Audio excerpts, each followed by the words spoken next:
So first of all self control பண்ணும். உடனே self கண்ட்ரோல்னா ஓகே நான் கண்ட்ரோல் பண்ணிக்கிட்டேன், நான் வந்து 2 வேளை தான் சாப்பிடுவேன், நான் வந்து இவ்வளோதான் சம்பாதிக்கணும் கண்ட்ரோல் பண்ணிட்டேன், எனக்கு ஆசைகளாக இருக்காது, அந்த மாதிரியான செல்ஃப் கண்ட்ரோல் கிடையாது.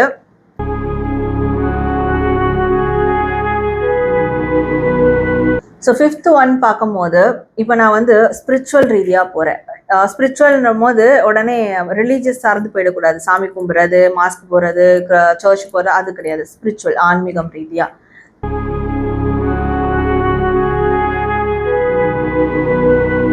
நாத்திகராக இருப்பாங்க, கோவிலுக்கு போக மாட்டாங்க, சாமி கும்பிட மாட்டாங்க, ஆனால் அவங்களுக்கு நடக்கிற நல்லது கெட்டதுக்கு அவங்க பொறுப்பாக இருப்பாங்க, அவங்க பொறுப்பு உள்ளவங்களா இருப்பாங்க. அந்த பொறுப்பு உள்ளவர்களாக இருக்கிறதுக்கு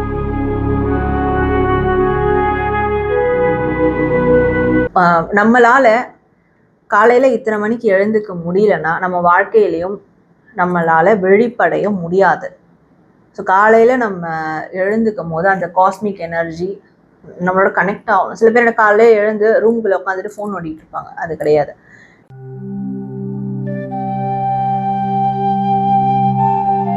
மேம், இப்போ வாழ்க்கையில ஜெயிக்கணும் அப்படின்னு நினைக்கக்கூடிய ஆணாக இருந்தாலும் சரி, பெண்ணாக இருந்தாலும் சரி, லைஃப்ல நான் சக்சஸ் ஆயிடணும்ப்பா, எனக்கு வந்து ஃபெயிலியர் அப்படின்றதே இருக்கக்கூடாது, இருந்தாலும் கம்மியா இருக்கணும், சக்சஸ் அப்படின்றது அதிகமா இருக்கணும்னு நினைக்கக்கூடிய யாராக இருந்தாலும் ஒரு 5 விஷயங்கள் சொல்லுங்க மேம், இதெல்லாம் ஃபாலோ பண்ணுங்க, டெஃபினட்டா ஜெயிச்சிடலாம் அப்படின்னா எதை ஃபாலோ பண்ணணும்?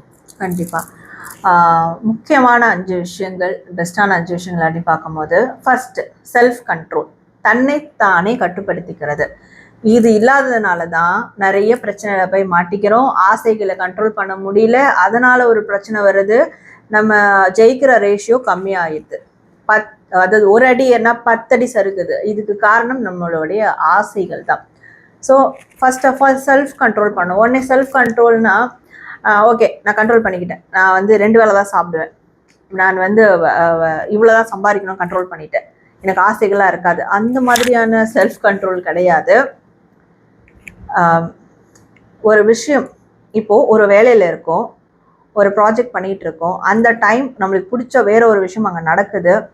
இப்போ 2த்துல எது இம்பார்ட்டண்ட் அது பார்க்கணும். அந்த இம்பார்ட்டண்ட்டான விஷயத்துக்காக இன்னொரு விஷயத்த நம்ம அதை டச் பண்ணாமல் நம்ம கண்ட்ரோல் பண்ணிக்கணும்.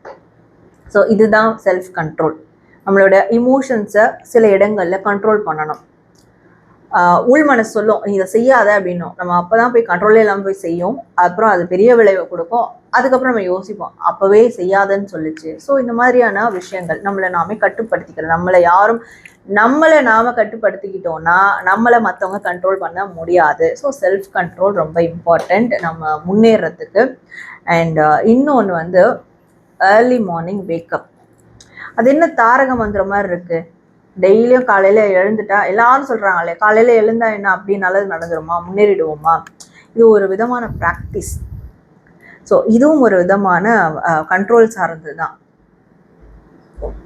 நம்மளால் காலையில் இத்தனை மணிக்கு எழுந்துக்க முடியலன்னா நம்ம வாழ்க்கையிலையும் நம்மளால் விழிப்படைய முடியாது.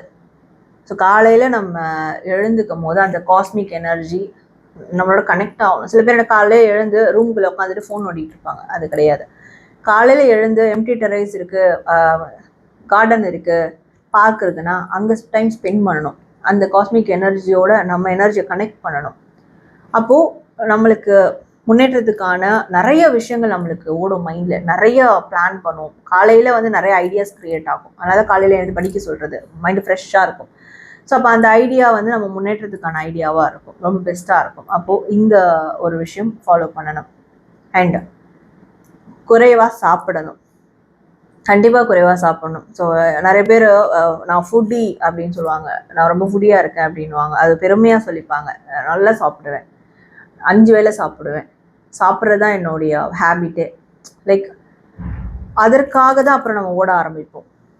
ஒரு நாள் சாப்பிடலனா கூட அடுத்த நாள் அதை பீட் பண்ணி சாப்பிட்ற அளவுக்கு நம்ம வேலைகளை பார்ப்போம். நம்ம ஃபோக்கஸ் ஃபுல்லாக இன்றைக்கி என்ன சமைக்கலாம், இன்றைக்கி என்ன செய்யலாம், இன்றைக்கி என்ன டிஷ் நம்ம ட்ரை பண்ணலாம்.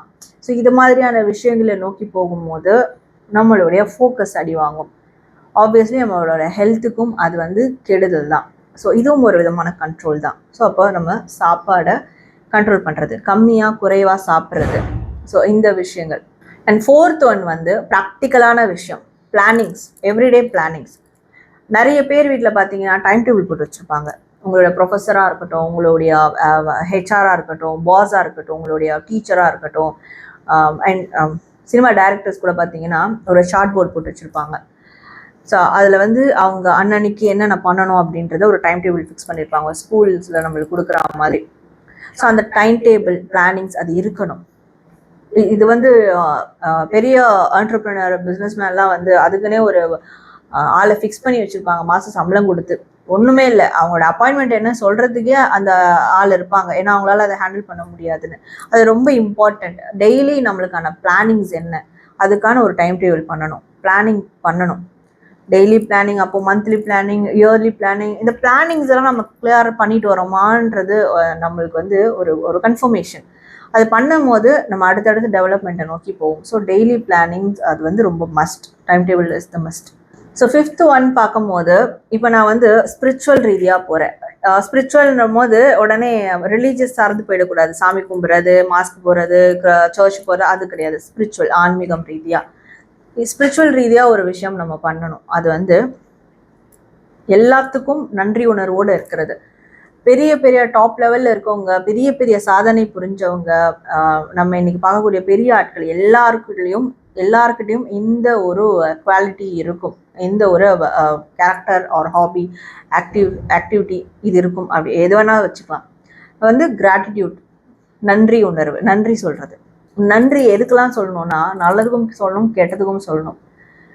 ஒருத்தவங்க உங்களை ஏமாத்திட்டாங்க, ஒருத்தவங்க உங்களுக்கு துரோகம் பண்ணிட்டாங்க, ஒருத்தவங்க உங்களை வந்து அதில் பாதாளத்தில் தள்ளிட்டு போயிட்டாங்க அப்படின்னாலும் அவங்களுக்கு நன்றி சொல்லணும். ஏன்னா அவங்க ஒரு விஷயத்த கற்றுக் கொடுத்துட்டாங்க உங்களுக்கு. லேர்னிங், வாழ்க்கைக்கான அந்த லேர்னிங், வாழ்க்கை பாடம். ஸோ அப்போ இதெல்லாம் எனக்கு வாழ்க்கை பாடம் கிடைக்குது, எனக்கு நல்ல விஷயங்கள் நடக்குது, அதுக்கு நான் கிராட்டிடியூட் பண்ணுறேன். நாத்திகராக இருப்பாங்க, கோவிலுக்கு போக மாட்டாங்க, சாமி கும்பிட மாட்டாங்க, ஆனால் அவங்களுக்கு நடக்கிற நல்லது கெட்டதுக்கு அவங்க பொறுப்பாக இருப்பாங்க, அவங்க பொறுப்புள்ளவங்களா இருப்பாங்க. அந்த பொறுப்பு உள்ளவர்களாக இருக்கிறதுக்கு அடிப்படை எங்கிறது வரும்னா நம்ம நன்றி சொல்கிறதுல தான் வரும். நன்றி, சாரி இது சொல்கிறதுல தான் வரும். ஸோ அப்போது நன்றி, சாரி சொல்ல தயங்கக்கூடாது, கிராட்டிடியூட் பண்ணுறதுக்கு தயங்கக்கூடாது. இது வந்து ஸ்பிரிச்சுவல் ரீதியான ஒரு யூனிவர்சல் லா. இந்த விதியை நம்ம வந்து ஃபாலோ பண்ணோம். ஸோ அப்போ இந்த 5 விஷயங்களும் நம்ம ஃபாலோ பண்ணும் போது கண்டிப்பாக நம்மளால் மிகப்பெரிய உயரத்துக்கும் போக முடியும், நம்மளுடைய லட்சியத்தை அடைய முடியும், அண்ட் மிகப்பெரிய மனிதராக நம்ம இந்த சொசைட்டியில் வாழ முடியும். ரொம்ப அழகாக சொன்னீங்க மேம்.